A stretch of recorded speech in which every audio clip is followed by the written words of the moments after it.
Bapak, Mama, dan saudara-saudariku yang dikasihi oleh Tuhan Yesus Kristus. Salam. Saya teringat beberapa tahun yang lalu ketika saya ditempatkan di salah satu jemaat. Ada satu peristiwa yang sampai saat ini saya belum melupakan. Dan ketika membaca firman ini saya teringat kembali akan peristiwa itu. Ketika jam 5 pagi ada seorang ibu, dia datang di pastori. Pintu adalah almarhum istri saya. Kemudian dipersilakan masuk dan duduk. Istri saya memanggil saya bahwa bilang, "Bapak, ada tamu." Saya lihat jam 5. Sementara saya mau mempersiapkan diri untuk kebaktian jam 7 pagi. Ibu ini membawa kantong plastik hitam, kantong kresek, dan saya tidak tahu apa yang ada di dalam kantong itu. Tetapi sebelum dia utarakan isi hatinya, dia menangis. Dia menangis dan saya istri juga kebingungan karena imam tua ya, saya setengah saja dia menangis dan dia berhenti. Kemudian dia bilang, "Bapak, saya butuh sedikit uang untuk membayar uang sekolah anak saya." Jadi saya tanya, "Mama tinggal di mana?" "Saya tinggal di Tarus." "Mama dari sana jalan kaki," dan dia bertemu dengan jemaat dan jemaat suruh datang ke pastori. Dia mengeluh dan datang ke pastori. Jadi saya bilang, saya tidak tanya berapa yang ia butuhkan. Kemudian saya bilang sama istri, saya bilang, ya ini pas tanggal-tanggal. Biasanya di tanggal-tanggal 16 ke atas itu kan potong pundahi dong, su agak berkerut mama dong. Ya. Ketimbang 16 ke bawah itu walaupun senyum masih senyum Pepsodent, maka kalau sudah di atas artinya bahwa di tanggal-tanggal itu kan boton juga sementara dalam kondisi yang tidak baik-baik dalam hal boton punya pundi-pundi begitu. Jadi saya bilang, saya istri kasih mam tua 25.000 begitu.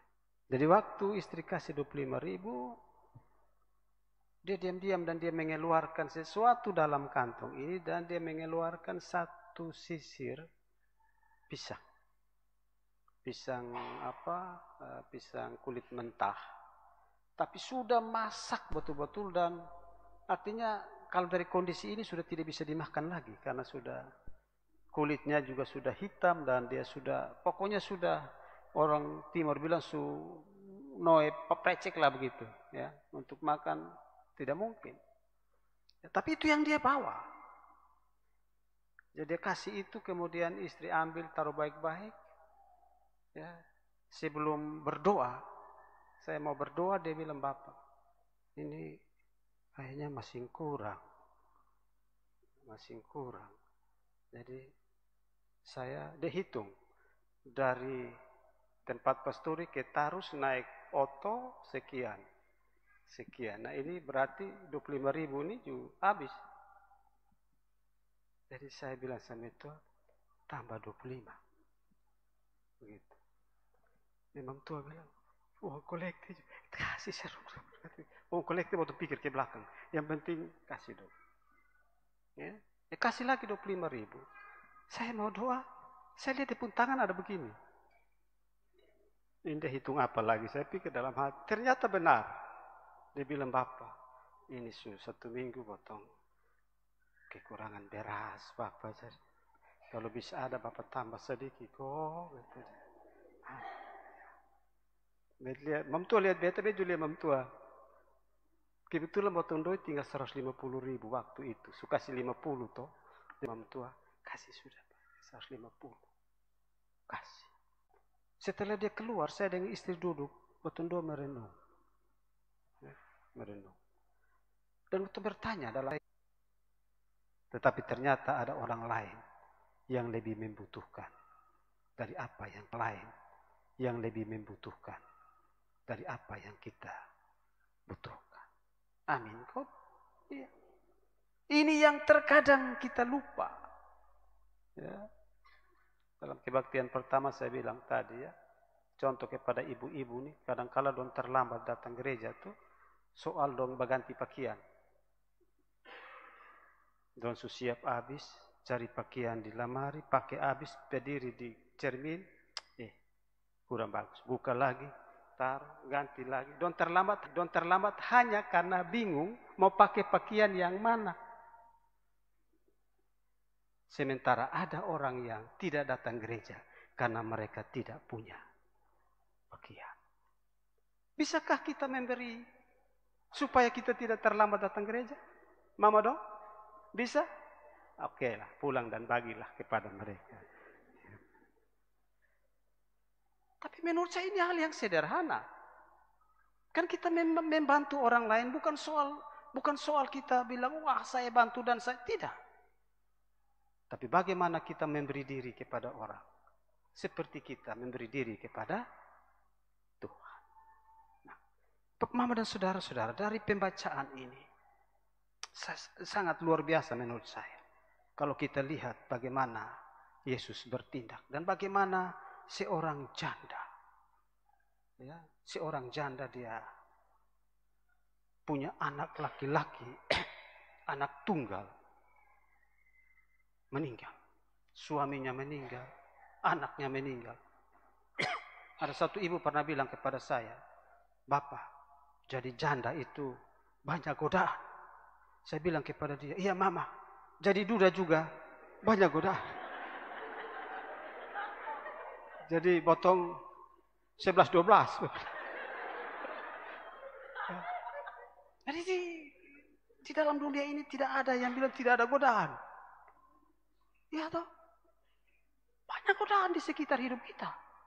Ya kalau kita tidak hati-hati, kalau kita tidak awas dan waspada, bisa saja kita jatuh terjerumus kepada hal-hal yang membuat kita jauh dari kehidupan Tuhan. Seorang janda, Bapak Mama, hilang suami meninggal. Anak satu-satunya sebagai sebuah pengharapan topangan ya, itu juga meninggal. Ibarat sudah jatuh, tertimpa tangga. Luar biasa. Dan pada saat di mana orang-orang banyak mengusung akan jenazah anaknya itu, bertemulah dengan Yesus di Nain. Bertemulah dengan Yesus. Salah satu tindakan yang Yesus buat kepada janda ini yang pertama adalah dia bilang, jangan menangis. Saya mau tanya Bapak Mama dong, kalau ada orang yang bersedih, suaminya meninggal, terus bertepi, jangan menangis. Berani. Ini dibangun diusir sama toh. Ya. Tapi Yesus dengan begitu dia bilang kepada ini perempuan janda, jangan menangis. Tapi apa yang dilakukan oleh Yesus ini bukan hanya sekedar sebuah perkataan. Hal yang kedua yang dilakukan oleh Yesus adalah dia pergi dan menyentuh keranda jenazah. Bagi orang Yahudi itu tidak boleh, itu najis. Tidak boleh itu. Tapi apa yang dibuat oleh Yesus ini melampaui batasnya oleh karena kasih sayang, belas kasihan yang luar biasa bagi janda ini. Sehingga ia menerobos adat itu. Dia pergi menjamah.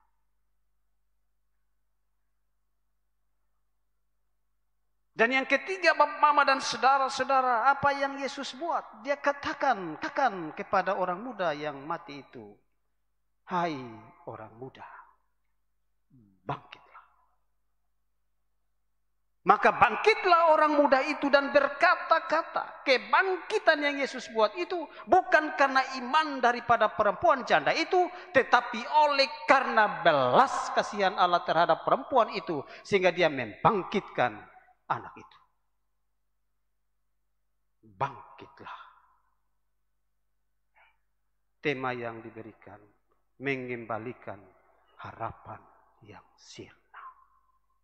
Kebangkitan itu menggambarkan bagaimana kita tidak bisa membayangkan dalam cerita Lukas kan, bagaimana respon daripada si ibu ini, respon dari si janda ini ketika melihat anaknya itu dibangkitkan oleh Yesus.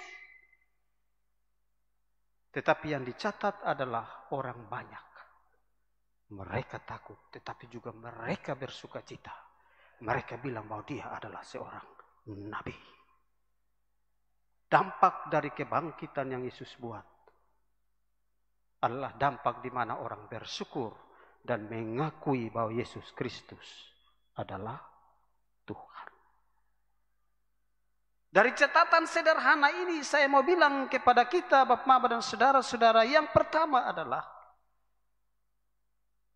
kehadiran kita di dalam dunia ini, kehadiran kita di antara sesama kita, mestinya ada rasa belas kasih terhadap sesama kita. Sikap peduli antara satu dengan yang lain. Ya kadang-kala boten bilang, Bapak boten susah.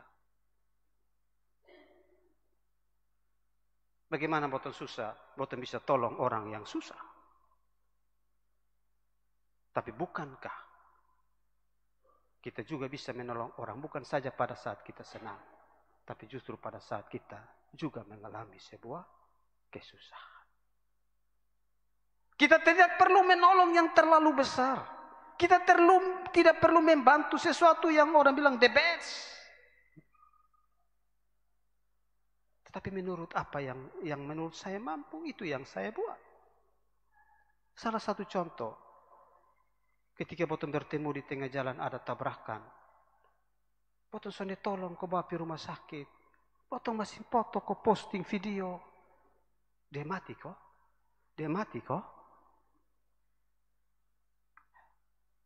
boten viral. Sementara ini orang dalam kondisi minta pertolongan. Kadang-kala juga boten lihat ada orang yang menderita karena kurang makan minum. Boten pagi-pagi mulai buat posting. Nagor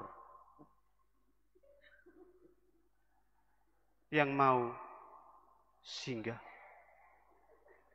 1 piring undang rayon 10. Nagor. Sementara orang lain dalam keadaan kelaparan. Kita pamer. Sementara orang lain dalam keadaan susah. Ini juga melupakan sebuah hal sederhana yang mestinya harus ada dalam botong pundir. Ya. Bolehlah kita memposting sesuatu, tapi jangan kita memposting sesuatu yang justru membuat orang lain merasa, baik dia ada makan potong ini. Ya toh? Itu hal yang pertama. Rasa di mana botong saling memiliki. Yang kedua, Bapak, Mama dan saudara-saudara, terkadang kita mau membantu orang, tetapi kita lihat-lihat orang.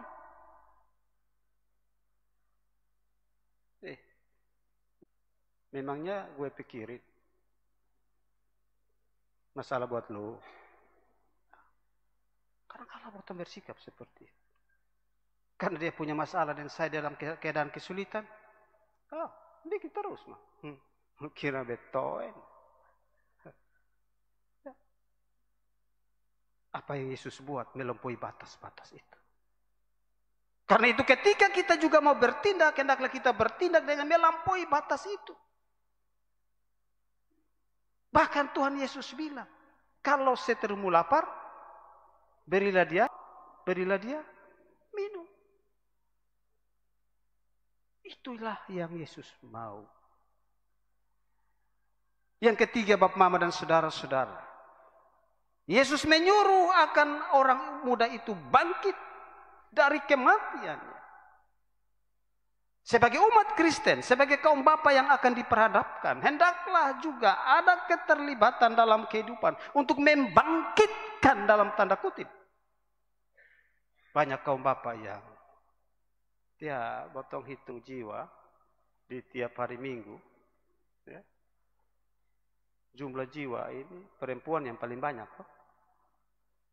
Kadang-kala botong tanya bilang, Bapak dong, kenapa sudah datang gereja? Bapak, botong su bikin gereja. Biar ke mama mau datang gereja. Yang penting botong su siap kasih dong gereja. Jadi ketua panitia, seksi ini, seksi itu, gereja bangun pengurus biar itu udah sudah datang bilang, biar ke mama dong piko gereja. Botong su bikin habis itu gereja. Banyak kaum bapak yang belum bangkit imannya. Banyak kaum bapak yang mati dalam tanda kutip. Ya, Pak Yandri Manome Pohotbah itu bilang, kalau orang yang hidup, yang datang gereja atau orang yang mati? Orang yang hidup. Berarti orang yang datang gereja, dia orang mati. Begitu ya. Karena itu kaum bapak akan diperhadapkan hari ini. Tugas pertama adalah membangkitkan yang mati dalam tanda kutip. Sehingga ada dalam persekutuan yang lebih baik untuk menolong orang-orang lain. Yang juga mati dalam tanda kutip. Nah, ini yang saya mau bilang kepada mama-mama. Ini hari-hari Kartini ya. Ya toh? Dari gelap terbitlah terang. Tolong mama. Mama, istri-istri, tolong belas kasihan kepada bapak-bapak. Supaya bapak dong datang ibadat. Jangan larang sendok. Kalau dong sone datang, suruh dong pi. Lu sone pi, lu jangan pulang rumah. Ibadat. Nanti potong pulang datang maka ibadat.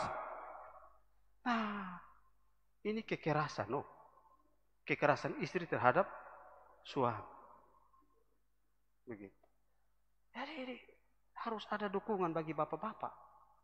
Terutama bapak-bapak penatua kaum bapak dong ini. Ada 54 orang ya. Kalau tiap minggu datang sama-sama kira-kira sebanyak itu kok tidak? Banyak. Kecuali bapak dong bilang saya bukan kaum bapak. Saya orang muda, nah terserah. Tapi kalau bapak-bapak mari datang. Agar supaya ketika dalam pelayanan itu ada kebangkitan dari iman dan persekutuan, maka orang melihat dan mengucap syukur, terima kasih Tuhan, karena Engkaulah Tuhan, Nabi kami, Mesias yang sudah datang. Puji Tuhan, kami diberkati. Ya.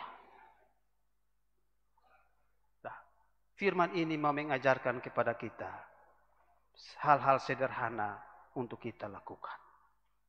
Ya. Apa yang ada pada kita, tetangga di sebelah kita kalau susah mari kita bantu. Ya.